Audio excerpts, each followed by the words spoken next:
Can you give any examples of new concepts that provide historical immersion? Yeah, there's plenty of examples here.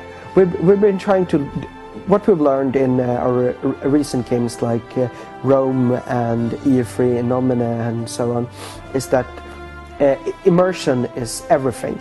So what we've done is that to make sure that every tech for the major powers have basically unique names. We have different party names. You have, depending on which different country you play, you have different skins and different colors. There's even different music styles that are playing depending on which country types you're playing. It's all about creating the historical immersion so that you feel it's really, really different playing the Soviet Union compared to Germany.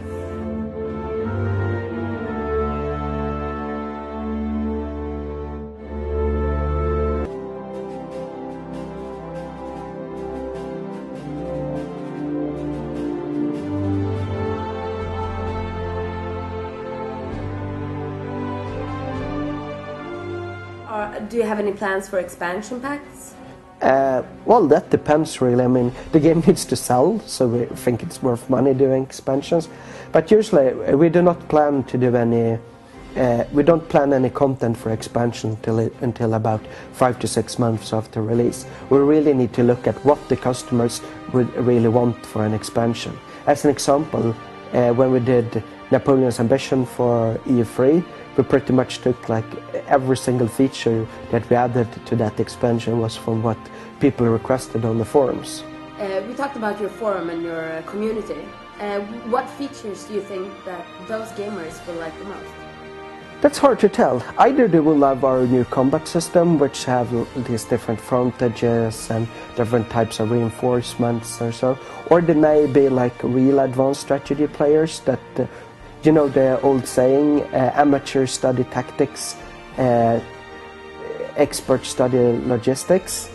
I think our players will really love the logistics systems we have in our game. That is the most advanced and realistic and most fun logistic system in a game ever. As an example, logistics and supplies and fuel has a huge network over the game depending on the infrastructure you have, the needs of your units, depending if you're offensive.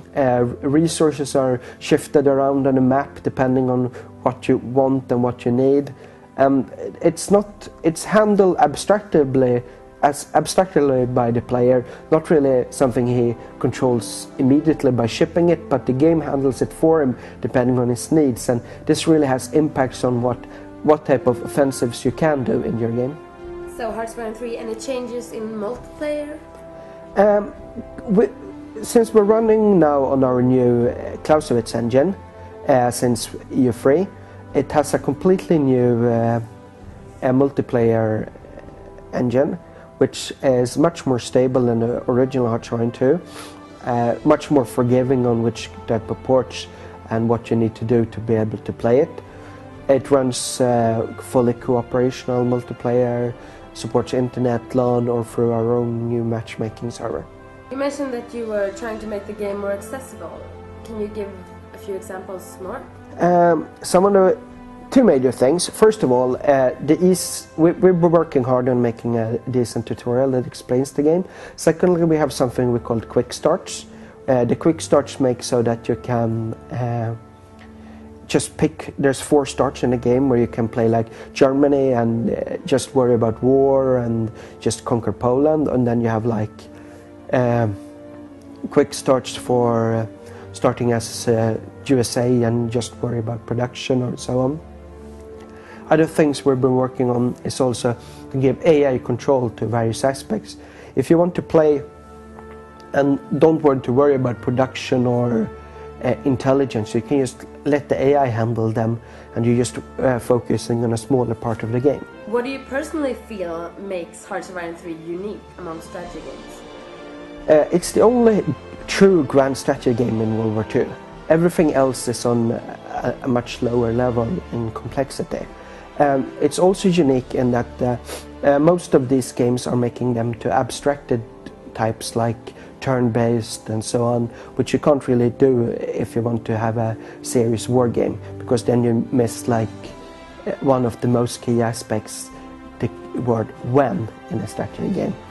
It's also unique in that it's the only grand strategy game that actually takes into account things like politics, production, technology, diplomacy, logistics, intelligence, and so on. What can you tell me about modding possibilities? In Hearts 3, which runs on the Clausewitz engine, is even more customizable than what the Hearts modders are used to.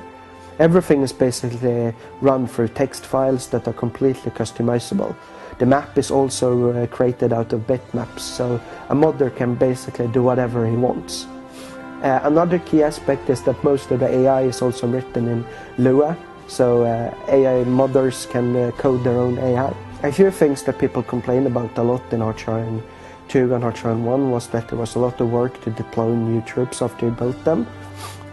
Now you have an option of when you build something to have it auto-deployed, and the AI will then deploy it when it thinks it's best. You also have the option to see what every theater in your country is needing in troops, and then you can just click build, and the units will be built according to what that theater will need, and then that theater will automatically get those troops assigned to those where it's needed on the map.